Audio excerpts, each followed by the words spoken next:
왜냐하면 눈에 보이지도 않고 손에 잡히지도 않는 그 신적인 존재를 향해 기도한다라는 거, 이게 진짜 엄청난 거죠.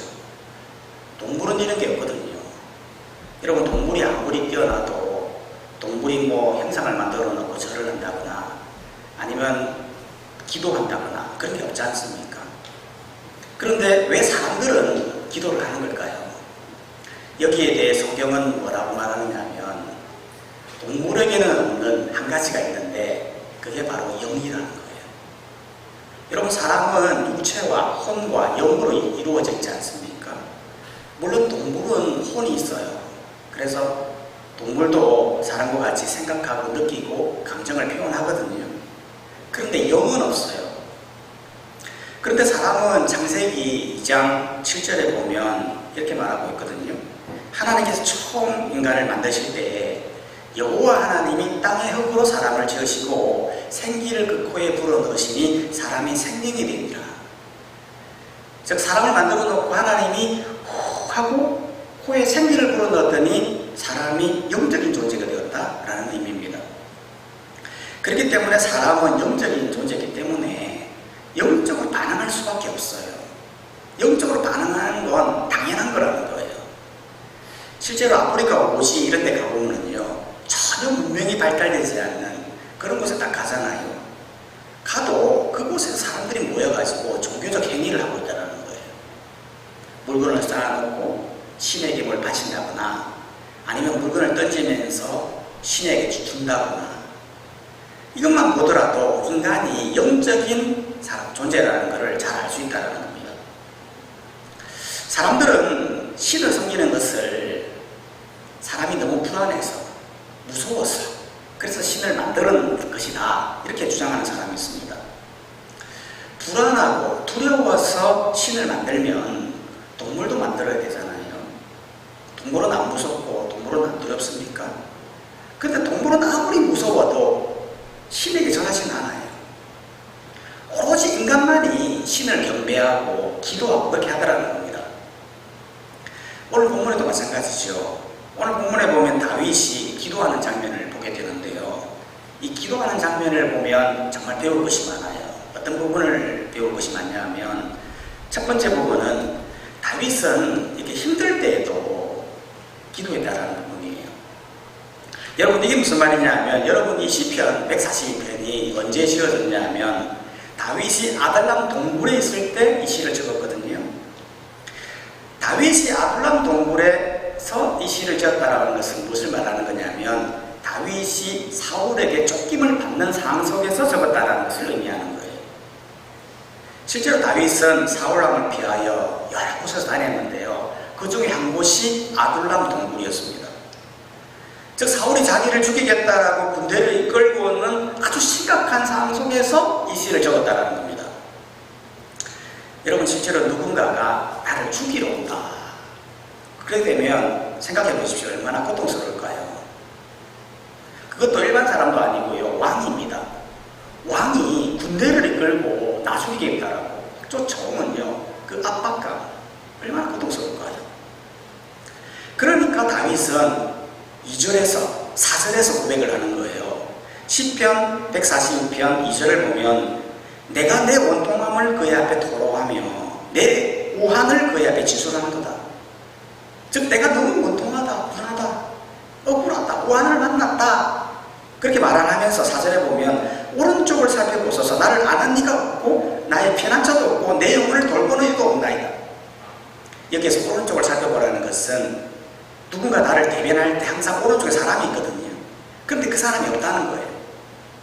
나의 피난처도 없고 내 영혼을 돌보는 이도 없다. 진짜 최악의 상황인 거죠.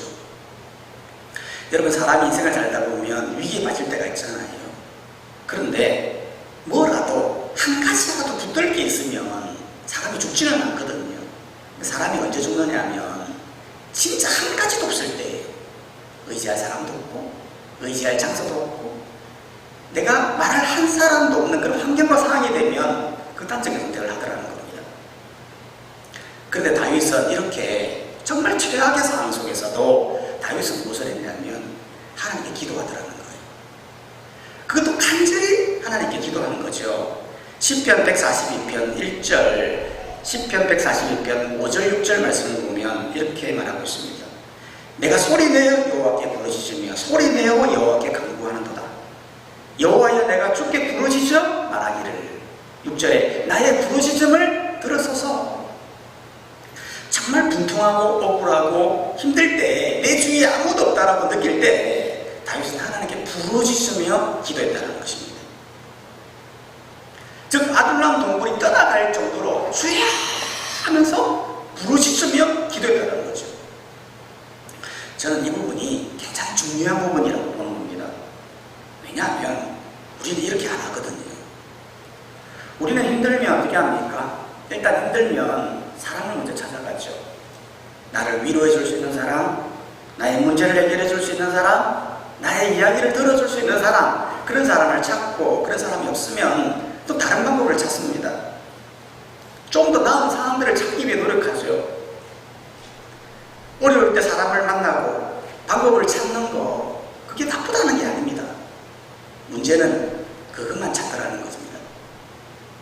내가 크리스찬임에도 불구하고 사람만 찾고 방법만 찾는다고 하는 것은 하나님을 신뢰하지 않는다는 것과 같은 것입니다. 우리 인생의 모든 답은 하나님께 달려있고 인생의 모든 문제를 해결하시는 분도 하나님이라는 걸 알면도 불구하고 그분께 기도하지 않는다고 하는 것은 그분이 더 이상 필요 없다는 것을 말하는 것 같은 것이죠. 우리는 이래서는 안 되고 원통하고 분하고 억울하고 힘들 때 하나님을 찾아야 됩니다. 찾을 때도 부르짖으며 찾아야 됩니다. 하나님께 부르짖으며 기도하면 하나님의 역사하심이 굉장히 큽니다. 실제로 예레미야 28장 12절에서 13절 말씀을 보면 이렇게 말하고 있습니다. 너희가 내게 부르짖으며 내게 와서 기도하면 내가 너희의 기도를 들을 것이요 너희가 온 마음으로 나를 구하면 나를 찾을 것이요 나를 만나리라. 여기서 포인트가 무엇입니까? 부르짖으면 들을 것이고 부르짖으면 만날 것이라. 아니 하나님께 조용히 기도하면 하나님 안 만나주십니까? 만나주십니다. 조용히 기도해도 만나주시고 조용히 기도해도 들어주십니다. 그런데 부르짖으라는 말은 무슨 말입니까? 그만큼 간절함을 나타내는 거라는 거예요. 여러분 어미새가요 너무 신기한 게 새끼새가 10마리 있지 않습니까? 그러면 어떻게 그걸 일일이 다 이렇게 한 마리씩 이렇게 다 주느냐라는 거예요. 사실 누가 먹었는지 모르잖아요. 그런데 어떻게 다 줄 수 있느냐라는 거예요. 어떻게 구분하느냐라는 거예요. 그거는 간단한 거예요. 일단 받아 먹은 놈은 입이 작아지더라는 거예요. 근데 못 받아 먹은 놈은 자기가 안 먹으면 죽으니까 입을 쫙쫙 벌리더라는 거예요. 그러니까 새우미새는 입 크게 벌린 놈만 주면 되는 거예요. 하나님의 기도의 응답이 그렇다는 거죠. 시편 81편 10절에 보면 이렇게 말하고 있습니다. 나는 너를 애굽 땅에서 인도하여 낸 여호와 하나님이라. 내 입을 크게 열라 내가 채우리라. 힘들고 어려울 때 입을 크게 열고 주께 부르짖으며 기도할 때 하나님이 역사하신다는 겁니다. 그래서 할 수만 있다면 하나님께 기도하실 때 부르짖으며 기도하십시오. 저희 기도가 저희 교회가 한 가지 안타까운 게 뭐냐면 이 크게 기도하는 것에 대한 익숙하지 않다는 거예요. 아무래도 주위에서 신고가 많이 들어오고 하니까 크게 내는 것에 대한 눈치가 있는데요. 그럼에도 불구하고 저희 수요 기도에 대해는 크게 기도합니다. 주여 하면서 기도합니다. 혹시 인생에 기도 제목이 있습니까? 응답되지 않는 모습이 있습니까? 입을 크게 열고 기도해 보십시오. 하나님께서 채우시고 응답하실 것입니다. 너희가 내게 부르짖으며 내게 나와 기도하면 내가 너희의 기도를 들을 것이다. 너희가 온 마음으로 나를 구하면 나를 찾을 것이요 나를 만나리라. 하나님께서 그렇게 말씀하고 있기 때문에 하나님을 찾고 부르짖는 여러분이 되시기를 주의 이름으로 축복합니다. 다윗의 기도 두 번째는 어떤 특징이 있느냐면 다윗의 기도는 자기 이야기였다는 겁니다. 이게 무슨 말이냐면 여러분 2절 말씀해 보면요 시편 140편 2절 말씀을 한번 읽어보겠습니다. 시작. 내가 원통하며 그의 앞에 토로하며 여호와의 그의 앞에 진술하는가. 여기에서 원통함이라고 하는 건, 여기에서 우환이라고 하는 거는 내 이야기라는 거예요. 지금 다른 사람이 얘기하는 게 아니라는 거죠. 지금 내가 지금 겪고 있는 이 어려움, 내 우환을 솔직하게 이야기하고 있다는 겁니다. 기도가 바로 그런 것입니다. 우리는 보통 기도하라고 그러면 자꾸 남 얘기를 하거든요. 부모를 위해서 기도하고, 자녀를 위해서 기도하고, 친구를 위해서, 교회를 위해서 기도하고. 물론 이런 거 기도해야 됩니다. 중보 기도의 힘이 얼마나 강합니까? 우리도 수요 기도회 때마다 나라와 민족을 위하여, 성도님들을 위해, 세계 열방을 향해 기도합니다. 그런데 한 가지 꼭 잊지 말아야 될 사실은, 그 많고 많은 기도 중에 하나님은 때로는 우리의 기도를 듣고 싶어 한다는 겁니다.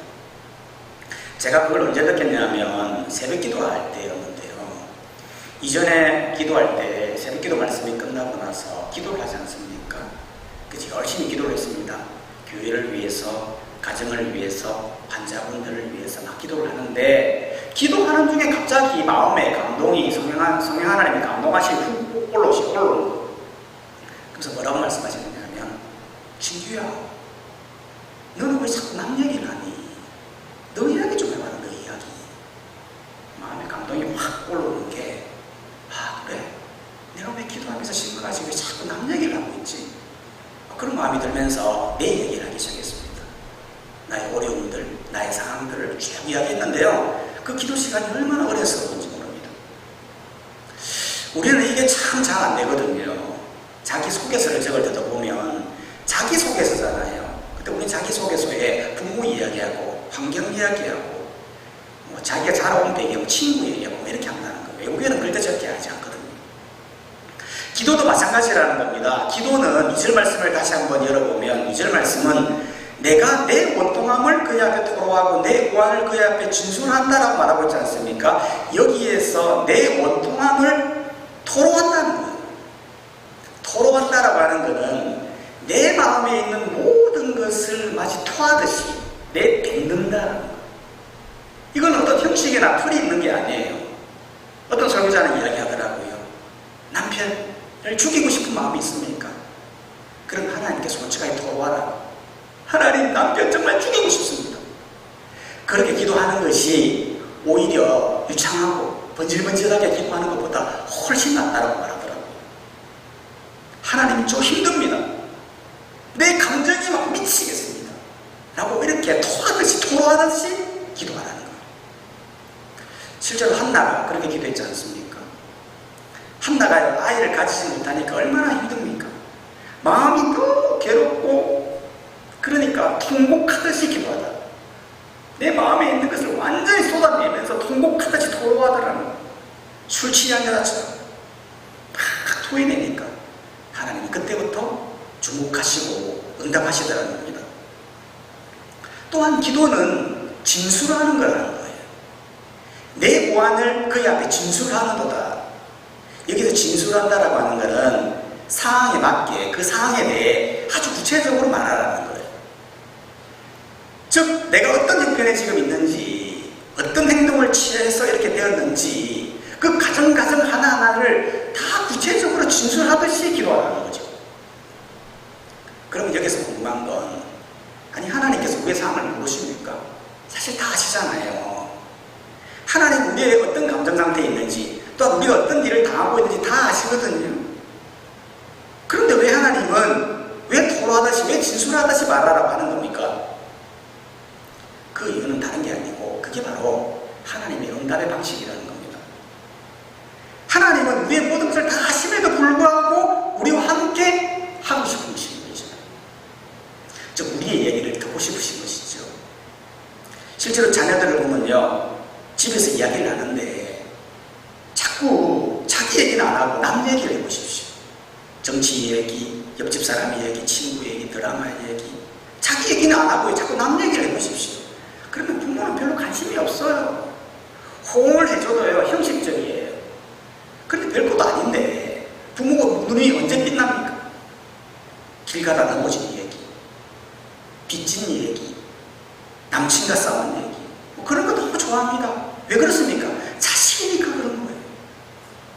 다윗도 마찬가지인 게, 다윗이 너무 원통하고 억울할 때 하나님 앞에서 자기 얘기 안 하고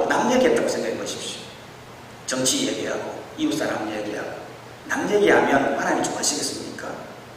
아니라는 거예요.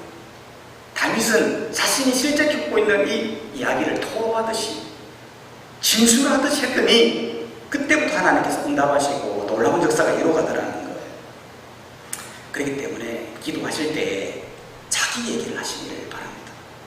하나님 앞에서 기도할 때는 토로하듯이 내 감정이 있는 그대로 진술하듯이 이야기하라는 것입니다. 실제로 이런 찬송가가 있지 않습니까?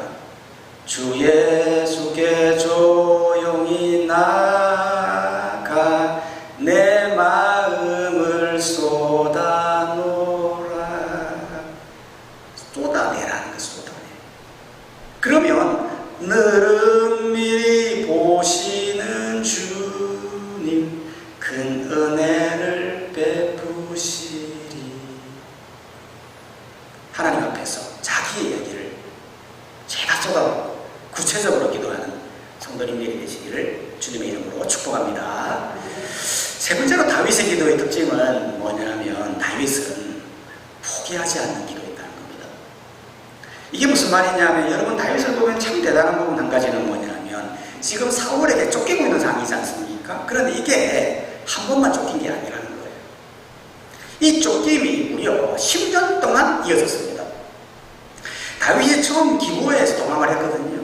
근데 기브야에서 라마로, 라마에서 누구로, 가드로, 비스베에서 다시 헤로스풀로, 그알라, 십, 미온, 엔게디, 바리카냐 등등 무려 10년 동안 도피생활을 한 거에 된 거라는 거예요. 여러분 말이 10년이지요. 10년 동안 도망다닌다고 한번 생각해 보십시오. 얼마나 비참할까요? 사실 10년이면 뭘 해도 다 되는 기간이거든요. 어떤 분야의 전문가가 되려면 1만 시간이 도칙이라고 하루에 3시간씩 10년만 하면 어떤 분야에도 전문가가 될 수 있다고 합니다. 근데 다윗은 10년 동안 도망다니니까요, 완전히 그 허송세월 보내는 거 아닙니까? 자기 개발 시간이 아예 없는 거예요. 이러면 사람이 지친다는 겁니다. 여러분 어떤 상황도요, 나아질 기미가 보여야 희망이라도 있는 거지. 이게 계속 길어지면 믿음이 떨어집니다. 기도도 시들시들하게 질 마련입니다. 그게 인간이거든요. 근데 다윗은 10년 동안 도망다니면서도 단 한 번도 하나님을 저버리지 않습니다. 특히 기도가 멈추지가 않아요. 끝까지 기도해요. 사울이 죽는 그 순간까지도 기도하거든요. 왜 그런 걸까요? 그 이유는 다른 게 아니고 하나님에 대한 신뢰죠. 하나님에 대한 절대적인 믿음인 거죠. 이것만큼은 흔들리지 않는 거예요. 오늘 본문에도 마찬가지죠. 3절, 5절, 7절 말씀에 보면 이렇게 말을 하고 있습니다. 그렇게 쫓기고 있는 상황 속에서도 내 영이 내 속에서 상할 때에도 주께서 내 길을 아셨나이다. 내 길을 다 아시기 때문에 내가 기도한다는 거죠. 5절에 보면 여호와여 내가 주께 부르시어 말하기를 주는 나의 피난처시고 나는 분기시입니다. 결국 나의 도움자시고 나를 살릴 자이시며 7절에 내 영혼을 옥에서 이끌어내사 주의 이름을 감사하게 하소서. 결국 하나님을 신뢰하기 때문에 포기하지 않고 끝까지 기도하는 다윗의 모습을 보게 된다는 겁니다. 이건 우리도 마찬가지입니다. 여러분 좀 어렵다고 응답이 길어진다고 포기하지 마시기 바랍니다. 다윗이 만약 힘들다고 어렵다고 응답이 늦어진다고 기도하기를 포기했다면 그가 이렇게 구원받을 수 있었을까요? 하지만 포기하지 않고 하나님을 절대적인 믿음으로 신뢰함으로 나아가 기도하니까 결국에는 다윗을 통하여 놀라운 응답이 이루어지더라는 겁니다. 저도 그렇더라고요. 저도 예수님 믿고 나서 부모님 구원을 위해서 엄청 기도했거든요. 초창기에 1년 동안은 정말 죽을 듯이 기도했습니다. 왜냐하면 예수님 믿지 않으면 지옥 가는 게 뻔하니까요. 어떻게든 구원시키려고 기도하고 전도하고 있었습니다. 근데 이게 응답이 안 돼요. 아무리 기도해도 응답이 됩니까? 왜냐하면 저희 집안 자체가 유교 집안이고 1년에 제사를 12번씩 드리고 그리고 장손이고 그러다 보니까요. 교회 나올 생각을 안 해요. 그래서 계속 기도가 계속 길어졌던 거예요. 그러다가 18년쯤 되니까 어머니가 교회를 오셨는데 그 오는 계기가 뭐였냐면 어머니가 저한테 물어보시는 거예요. 너는 나이가 그렇게 많은데 왜 결혼을 안 하느냐. 그래서 제가 한 지혜가 생기는 게 뭐냐면, 나도 결혼하고 싶은데 우리 집안이 불신 집안이어서 난 믿는 자매가 좀 결혼하고 싶다. 근데 우리 불신 집안이잖아. 얼려가질 않더라. 그 말 했거든요. 그러니까 어머니가 교회 나오더라고요. 신기해요. 저는 깜짝 놀랐어요. 아무리 복음 잘하고 해도 그거 안 오던데. 내 이야기 있잖아요. 나 믿는 자는 자기가 우리 교회 와야 된다고. 그러니까 오시더라고요. 지금 본사님 돼가지고 신앙생활 잘하고 있습니다. 저희 아버지 진짜 교회 와야 되는데요. 진짜 안 오시더라고요. 근데 기도를 멈추지 않았습니다. 아버지에 대해서 계속 기도했습니다. 28년쯤 돼서 교회 나오신 거예요. 저희 어머니 너무 아빠가 쓰러지가지고 난리를 피우니까 그때부터 아버지가 교회 나와가지고요. 지금 열심히 잘 다니고 있어요. 며칠 전에도 수요 기도에 오셔가지고 함께 기도했습니다. 여러분. 우리 교회에서. 얼마나 감사한지 모릅니다. 여러분, 기도는 포기하지 않고 기도할 때 응답의 역사라고 저는 봅니다. 제가 만약 기도하면서 1년 정도만 기도하고 포기했다면 응답이 되었을까 싶습니다. 그런데 하나님은 저의 기도를 다 듣고 계셨던 것 같아요. 그러니까 놀라운 역사가 이루어지다라는 거죠. 여러분, 우리는 응답도요, 우리의 때를 원하거든요. 내가 원하는 시간, 내가 원하는 날, 그때 응답되기를 바라거든요. 근데 그때 응답되지 않으면 우린 시들시들해지거든요. 하나님은 그게 아니라는 거예요. 응답은 하나님의 때가 있더라는 거예요. 하나님이 가장 적합하게 좋아하시는 그 기때, 그때 응답하신다라는 거예요. 그렇기 때문에 이 사실을 기억하고 하나님께 기도할 때 부르짖음으로 나아가시고 내 속에 있는 것들을 토로하듯이 기도하시면서 응답이 늦더라도 포기하지 않고 끝까지 기도하셔서 하나님의 놀라운 응답을 체험하는 우리 모든 성도님들이 다 되시기를 주님의 이름으로 축복합니다. 우리 시간 다 함께 말씀을 생각하시면서 한번 기도하면 좋겠다 싶습니다. 성도님들 많이 만나면서 느껴지는 건 각자들마다 기도할 제목들이 다 있더라고요. 기도할 게 너무 많고 응답돼야 되는데 응답이 안 된다라고 하시고 그런 부분이 있는데 우리 간절히 시간을 좀 부르짖을 때에 하나님께서 역사하실 줄 믿습니다. 우리 이 시간 한번 통성 기도할 때 주여 하고 부르짖고 그리고 그 기도 가운데 우리의 감정을 실어서 토로하듯이 기도하면서 기도하게 될 때 놀라운 기도의 역사가 일어나는 귀한 시간이 되길 원합니다. 우리 다 함께 주여 크게 한번 외치고 우리의 기도 제목을 향해 오늘 주셨던 말씀을 향해 이 시간 기도하며 나가도록 하겠습니다. 기도하겠습니다. 주여! 아버지 하나님 이 시간 주님 기도합니다. 하나님 아버지 역사하여 주시옵소서. 다윗의 기도를 통하여서 많은 것을 깨닫게 하신 하나님 아버지 감사를 드립니다. 주님께 나아가게 될 때 입을 크게 열고 하나님 아버지 주여 부르짖으며 나아가게 될 때 하나님의 놀라운 기도의 역사와 응답이 일어날 줄 믿습니다. 아버지 우리가 이 시간 나아갑니다. 하나님 우리의 모든 기도 제목 가운데 역사하시고 하나님 우리의 모든 감정을 실어 우리의 속에 있는 모든 것들을 토로하여 기도하게 하시고 하나님 아버지 진술하여 기도하게 하여 하시고 그리함으로 말미암아 우리가 응답이 됐더라도 하나님 포기하지 않고 기도하셔서 우리 모든 성도님들의 기도 제목들이 먼저